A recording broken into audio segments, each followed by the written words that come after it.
Hi friends, मैं जागेश्वर कुमार समृद्धि education YouTube channel पर आप सबों का स्वागत करता हूं। दोस्तों फ्रेंड्स, आज मैं आप लोगों के बीच एक मोटिवेशनल वीडियो लेकर उपस्थित हूं।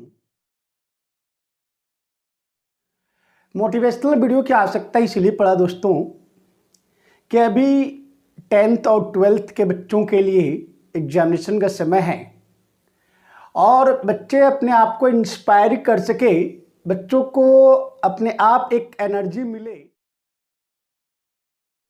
इसके लिए समय से समय टाइम टू टाइम ज़रूरत होता है कि बच्चों को एक इंस्पायरेबल स्पीच हो, बच्चों के लिए कुछ वैसा उत्साहवर्धक बातें हो जो उसको उसके काम में गति प्रदान करे।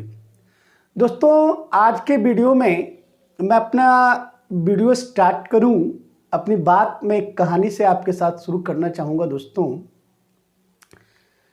दोस्तों होता है यूँ कि एक मुर्गियों का क्या कहते हैं फार्म होता है। उसमें एक चील का छोटा सा बच्चा उस फार्म में चला आता है, छोटा ही एकदम बिल्कुल। वो चील का जन्म होता है और कुछ ही समय के बाद वह मुर्गियों के फार्म में वो चील आ जाता है। जैसे जैसे मुर्गी के बच्चे भी बड़े होते हैं, चील के बच्चे भी चील का बच्चा वो भी बड़ा होता है। लेकिन दोस्तों, उसके जो चील का जो एक्टिविटी जो था, वो चूँकि वो मुर्गियों के संग रहा था, मुर्गियों के बच्चों के संग था, तो इसलिए उसकी जो एक्टिविटी है वो कुल मिलाकर मुर्गियों के बच्चों के जैसा हो गया। मुर्गी के बच्चे जिस तरह से उड़ान भर सकते थे, जिस तरह से यहाँ से उछल के वहाँ जा सकते थे, जो खाना वो खाते थे, मतलब आचार विचार सारा मुर्गियों के बच्चों के जैसा उस चील के बच्चे में था। फिर एक दिन यूँ होता है कि जो फार्म का जो मालिक होता है वो देखता है, गौर से जब अपनी मुर्गियों का निरीक्षण कर रहा होता है तो उसकी नज़र उस चील के बच्चे पर जाती है। वो देखता है कि अरे ये तो चील है, ये मुर्गियों के झुंड में कैसे आ गया। तो दोस्त वो करता क्या है कि वो चाहता है कि उस चील को उड़ा दे। उसको क्या करता है, उसको हाथ में उठाता है और उसको उड़ा देता है। लेकिन वो चील का बच्चा उड़ नहीं पाता है, वो कुछ ऊंचाई तक उड़ता है फिर गिर जाता है। इसलिए कि वो जो था वो मुर्गियों के बच्चों के संग रहा था, उसका आचार विचार ऐसा था जिसके कारण वो उड़ नहीं पाता था। फिर वो फार्म का जो मालिक था उसने क्या किया, उस चील के बच्चे को उठाया और आसमान के तरफ कुछ चील उड़ रहे थे, तो आसमान के तरफ जो चील उड़ रहे थे उस चील को दिखाकर और उसको उड़ा देता है। जब चील का बच्चा आसमान में उड़ रहे चील को देखता है, उसके बावजूद भी वो नहीं उड़ पाता है, कुछ ऊंचाई तक और उड़ता है फिर गिर जाता है। ये प्रक्रिया चलता रहता है दोस्तों, 4-5 बार 10 बार ये प्रक्रिया होती रहता है। एक बार पुनः फार्म का मालिक उस चील के बच्चे को उठाता है, आसमान के तरफ उसे दिखाता है जहां चील काफी ऊंचाई पर उड़ रहे होते हैं। इस बार वो चील का बच्चा क्या करता है, उड़ जाता है और उड़कर अपने जाके झुंड में शामिल हो जाता है। तो दोस्तों, मैं यहां आपको एक कहानी इसलिए बताया कि हम लोगों के जीवन में भी ठीक वैसा ही होता है। हम लोग के जीवन पे हम लोग के संगत का असर पड़ता है। हम लोग जिस सर्कल में रहते हैं, जिस लोगों के बीच में रहते हैं, निश्चित बात है कि हम लोगों के उसका प्रभाव पड़ेगा, उसका इम्पैक्ट पड़ेगा। जिन लोगों के आप संपर्क में रहेंगे वह लोग आपके संपर्क में जो हैं उनका प्रभाव आप पर निश्चित तौर पर पड़ता है। दोस्तों, तो मैं चाहूँगा कि अभी आपका एग्जामिनेशन का टाइम है और एग्जामिनेशन के समय आपका जो ग्रुप हो, आपका जो सर्कल हो, वो काफ़ी लिमिटेड हो दोस्तों। और इस एग्जामिनेशन के टाइम में आपको क्या करना चाहिए ताकि आप एक अच्छा रिजल्ट लेकर एक अच्छी मुकाम हासिल कर सकते हैं। तो इसी संदर्भ में आज मैं आपके सामने वीडियो लेके प्रस्तुत हूं। दोस्तों, मैं आपको बताना चाहूँगा कि एग्जामिनेशन का जो प्रेशर होता है ये बहुत बड़ा प्रेशर होता है।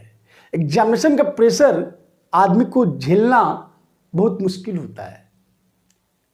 आपको इस प्रेशर से बचना है, आपको इस प्रेशर से निजात कर पाना है, आपको इस प्रेशर को इग्नोर करके चलना है।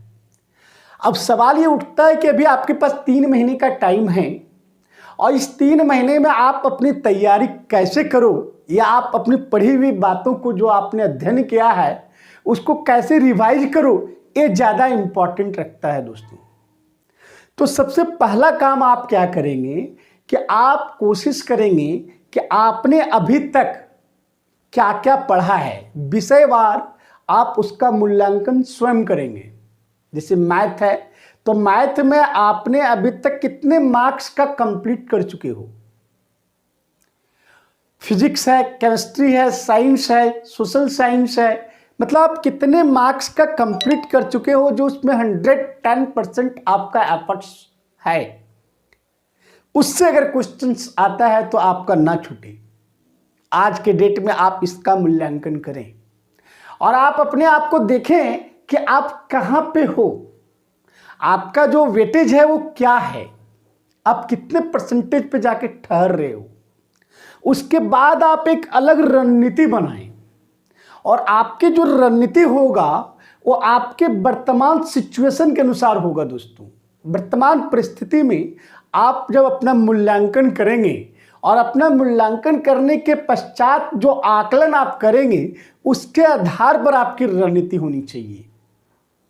दोस्तों, पढ़ाई के समय हम बहुत सारी बातों को पढ़ते हैं, लेकिन जब एग्जामिनेशन का टाइम आता है तो हम उन तमाम बातों का रिवीजन नहीं कर पाते और नतीजा ये होता है कि हम नई नई चीज़ों को सीखना शुरू कर देते हैं। जो बातें हम पढ़े हैं, जो चैप्टर्स हमने पढ़ा है, उसका रिवीजन हम सही तरीके से नहीं कर पाते हैं।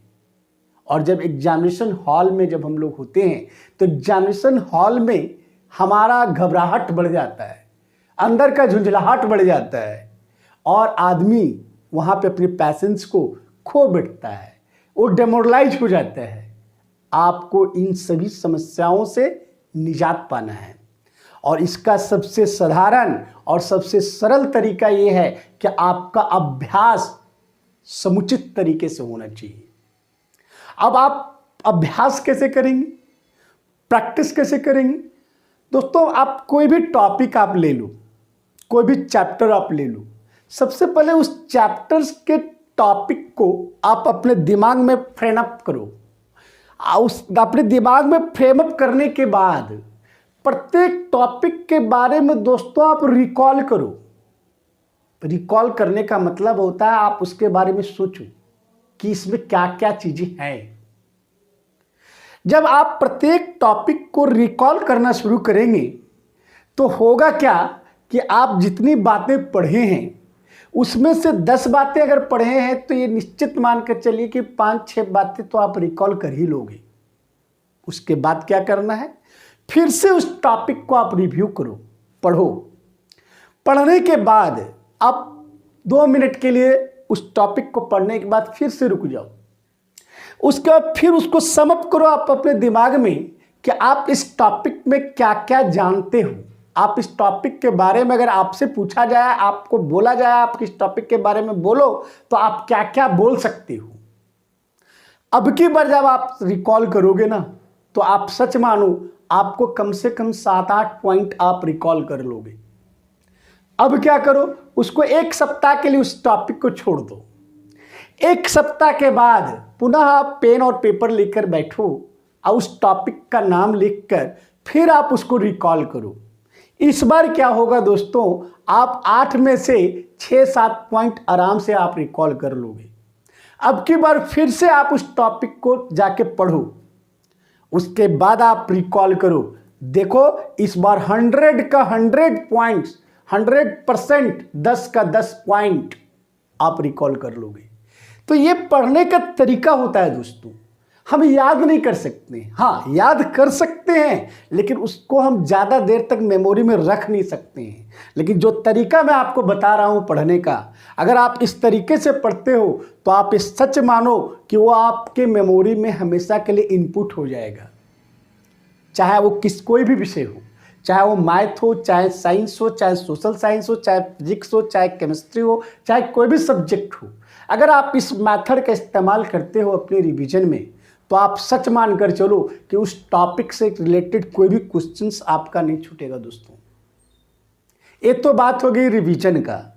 अब आप उस रिवीजन में किस किस क्वेश्चन पे ज़्यादा आप फोकस करोगे, किस किस क्वेश्चंस का अभ्यास करोगे, ये निर्भर करता है प्रीवियस ईयर्स का क्वेश्चन। जो आपका प्रीवियस ईयर्स का क्वेश्चंस है, जो क्वेश्चन बैंक है, उस क्वेश्चन बैंक को आप अपने पास रखो और जो टॉपिक आप पढ़ रहे हो उस टॉपिक से देखो कि प्रीवियस ईयर में किस किस तरह के क्वेश्चंस पूछे गए हैं। और जो टॉपिक आपने पढ़ा है उस टॉपिक के आधार पर आप अपने आप में ये अनुमानित करो, अपने आप का मूल्यांकन करो कि एक क्वेश्चन आप अपने पढ़े गए टॉपिक के अनुसार बना पाते हो या नहीं। अगर नहीं बना पा रहे हो तो कहीं ना कहीं आपके टॉपिक में अधूरा है, आपके टॉपिक में कमी है। अब पुनः आप अपने सोर्स के पास जाओ, बुक है तो बुक के पास जाओ, किसी टीचर के संपर्क में हो तो टीचर के पास जाओ और उस टॉपिक में एडअप करो। मतलब जो क्वेश्चन उस टॉपिक का आपसे नहीं बन पा रहा है, आपके पढ़े हुए ज्ञान के आधार पर, आपके नॉलेज के आधार पर, उस जाहिर सी बात है आपको उसको एडअप करना पड़ेगा। और जब इस तरह से प्रीवियस ईयर्स क्वेश्चंस को ध्यान में रखते हुए आप किसी टॉपिक को कंप्लीट करते हो, इसका मतलब है कि वो टॉपिक आप एग्जामिनेशन हॉल में आपको आराम से अटेम्प्ट कर लोगे। और अगर आराम से आप अटेम्प्ट करने की स्थिति में आ जाते हो तो आपके अंदर से कॉन्फिडेंस बिल्डअप होगा एग्जामिनेशन से पहले, जो आपको रिचार्ज करेगा दोस्तों। और ये रिचार्ज होना अपने आप में बहुत जरूरी है। आपका पॉजिटिव माइंड सेटअप बना रहे, इसके लिए जरूरी है कि आपको अंदर से अपने आप में एक कॉन्फिडेंस पैदा करना। और ये कॉन्फिडेंस तभी आएगा जब आप प्रीवियस ईयर्स के क्वेश्चंस को इजीली सॉल्व कर पाओगे। वो इसलिए कि जिस तरह से प्रीवियस ईयर्स के क्वेश्चंस आए हुए हैं, बट नेचुरल है कि उसी प्रकार के क्वेश्चंस एग्जामिनेशंस में आएंगे। डिजिट्स चेंज होगा लेकिन टाइप तो वही रहेगा। तो आपके अंदर एक कॉन्फिडेंस बिल्डअप होगा और आपको लगेगा कि नहीं, मैंने इस टॉपिक को कंप्लीट किया। तो ये तरीका है, स्टाइल है जो आपको थोड़ा चेंज करना पड़ेगा। दूसरी बात, आप समय के आधार पर क्वेश्चन प्रैक्टिस कीजिए, सेट बनाइए। क्वेश्चंस बैंक दिया हुआ है, उसमें क्वेश्चंस का सेट है, आप टाइम सेट करके और क्वेश्चंस को बनाना शुरू कीजिए। और आप देखिए कि आपका जो समय निर्धारित है उस समय में आप पूरे क्वेश्चंस पेपर को सॉल्व कर पा रहे हैं या नहीं, ईमानदारी से, ऑनेस्टी से। क्योंकि आपको कोई रिवॉर्ड या अवार्ड या नहीं मिलने जा रहा है, आपको कोई पनिशमेंट नहीं देने जा रहा है। तो आप ईमानदारी पूर्वक आप अपना मूल्यांकन करिए और देखिए कि आप में कमी कहाँ है। और जब इस कमी को आप समअप कर लेंगे ना दोस्तों, तो एग्जामिनेशन हॉल में आप इजीली किसी भी क्वेश्चन पेपर को आप अटेम्प्ट कर सकते हैं। तो ये 3 महीने का जो समय है आपका, इस 3 महीने में आप अपना एक रणनीति तैयार कीजिए और इस रणनीति के तहत हर एक विषय के टॉपिक वाइज जिस तरीके से मैंने आपको बताया उस तरीके से आप पढ़ना शुरू कीजिए। इस 3 महीने को अगर आप सही तरीके से यूटिलाइज कर पाएंगे तो आप सच मानकर चलिए कि आगे आने वाला राह आपके लिए काफ़ी आसान होगा, काफ़ी आसान होगा। और आप उसमें आराम से अपने आप को उस मंजिल के लिए फिट कर पाएंगे जो आपकी मंजिल है दोस्तों, जो आप बनना चाहते हैं, जो आपका लक्ष्य है, जो आपका डेस्टिनेशन है। तो मेरे प्यारे दोस्तों, आप इस चीज़ को आप ध्यान में रखें और ये 3 महीने का जो समय है ना, इसे आप यूटिलाइज करें। जरा सोचिए कि एक स्टूडेंट, एक विद्यार्थी अगर सफल होता है तो सिर्फ विद्यार्थी सफल नहीं होता है दोस्तों। आप सिर्फ सफल नहीं हो रहे हो, आपके साथ कितने लोगों का सपना जुड़ा हुआ है। आपका सपना तो खुद है ही, आपके साथ आपके माता पिता का सपना, आपके शिक्षक जो आपको पढ़ाए हैं उनका सपना, आपके सगे संबंधी का सपना, आपके समाज का सपना। अगर आप सक्सेस होते हो, आप सफल होते हो, तो आप इन तमाम लोगों को अपना नाम आप करोगे, अपने माता पिता का नाम करोगे, अपने शिक्षक का नाम करोगे, अपने सगे संबंधी का नाम करोगे, अपने समाज का, अपने गांव का, अपने जिले का, अपने राज्य का नाम आप रोशन कर सकते हो। तो आपकी सफलता के साथ कितनों की सफलता जुड़ी हुई है। अब सवाल ये उठता है कि आप इसके लिए कितने कमिटेड हो, आपका कमिटमेंट कितना है। और अगर आपका कमिटमेंट है तो आप सच मानकर चलो, सफलता आपको अवश्य मिलेगी। लेकिन जरूरत है उस कमिटमेंट को सच करने का, साकार करने का। हम लोग तो कमिटमेंट करते हैं और कमिटमेंट तोड़ते भी। लेकिन आज आप जो कमिटमेंट करो, इस कमिटमेंट में आपका जुझारूपन दिखना चाहिए, इस कमिटमेंट में आपका ओज दिखना चाहिए, आपका वो तेज दिखना चाहिए, आप कितने मेहनती हो ये दिखना चाहिए। पढ़ाई दोस्तों एक डिसिप्लिन है। हम लोग करते क्या है कि एग्जामिनेशन के समय जब आता है तो खूब दिन रात पढ़ते रहते हैं। उससे आप परीक्षा तो पास कर सकते हैं, लेकिन सफलता हासिल आपको नहीं हो सकती है, आपको आपकी मंजिल नहीं मिल सकती है। आप जो पढ़ो कंटिन्यूअसली, उसमें कंटिन्यूटी मेंटेन होना चाहिए, नहीं तो वही हाल होगा। कहता है लोग, कहावत भी है, मिले तो सूपे नहीं मिले तो चुप्पे, मिले तो सूपे नहीं मिले तो चुप्पे। मतलब मिलेगा तो पूरा, नहीं मिलेगा तो कुछ नहीं। पढ़ोगे तो पूरा पढ़ोगे, नहीं पढ़ोगे तो कुछ नहीं पढ़ोगे। ऐसे कभी अतिवृष्टि, कभी अनावृष्टि, कभी अचानक बहुत ज़्यादा बारिश हो जाती है, कभी बारिश ही नहीं होती है। तो इस तरीके से आपको अपनी पढ़ाई जो है वो कंटिन्यू करके चलना है, कंटिन्यूटी उसमें मेंटेन करना है। और इसके लिए ज़रूरी होता है आपको अपने आप से कमिटमेंट करना। आप किसी को दिखाने के लिए मत पढ़ो, आप किसी को शो करने के लिए मत पढ़ो। आप ये सोचो कि मैं जो कर रहा हूँ, मैं जो पढ़ रहा हूँ, मैं इसे देख रहा हूँ। ये कोई ज़रूरी नहीं है दोस्तों कि आप किसी को दिखावे के लिए पढ़ो, बिल्कुल ज़रूरी नहीं है। आपका अपना डेस्टिनेशन है, आपका अपना लक्ष्य है, आपकी अपनी मंजिल है। और अगर आप एक चीज़, मेरी कही हुई बात को आप ध्यान में रखोगे दोस्त, तो आपको ये बात आसान हो जाएगी। जरा आप सोचो कि आपके लिए आपके परिवार, आपके मेंबर्स, फैमिली मेंबर्स कितना मेहनत करते हैं। आपके मम्मी पापा आपके लिए कितनी मेहनत करते हैं और कितना मेहनत करके वो उपार्जन करते हैं, आपके लिए सुख सुविधा का पूरा करते हैं, सारी व्यवस्थाएं आपको देते हैं, सारी चीज़ें देते हैं। जरा आप सोचो कि आपके लिए कितना वो कष्ट उठाते हैं। आप इस चीज़ को ध्यान में रखो। मैं ये नहीं कह रहा हूँ कि आपके पास कमी है, आपके मम्मी पापा के पास कमी है, मेरा ऐसा कहना नहीं है। आप अगर परिपूर्ण भी हो तो भी आपकी सुविधाओं के लिए कितना कष्ट वो उठाते हैं, इसका आप जरा अमल करो इस बात पर।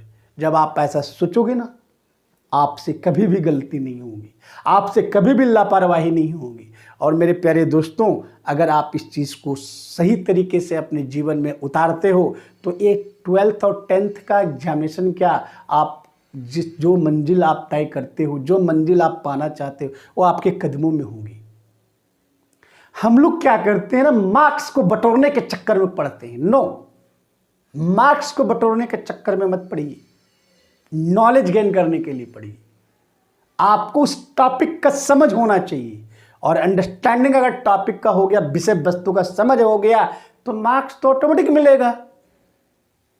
और नहीं तो मार्क्स तो मिल जाएगा, लेकिन कॉम्पिटिटिव एग्जामिनेशन में आप पीछे चले जाएंगे। दूसरी बात, लास्ट में मैं यही कहना चाहूँगा कि मन के हारे हार है, मन के जीते जीत। मन के हारे हार है, मन के जीते जीत। अगर आप मन में अपना जीत सुनिश्चित कर लिए हो तो आपकी जीत तय है। अगर मन में आप हार गए हो तो आपकी हार भी तय है। इसलिए दोस्तों, be positive, think positive and do positive. Positive रहो, पॉजिटिव सोचो और पॉजिटिव करो। देखो, सफलता आपके हाथ लगेगी, सफलता आपके कदम चूमेगी। तो दोस्तों, मैं चाहूँगा कि इस तरह से आप समृद्धि एजुकेशन यूट्यूब चैनल के साथ जुड़े रहिए।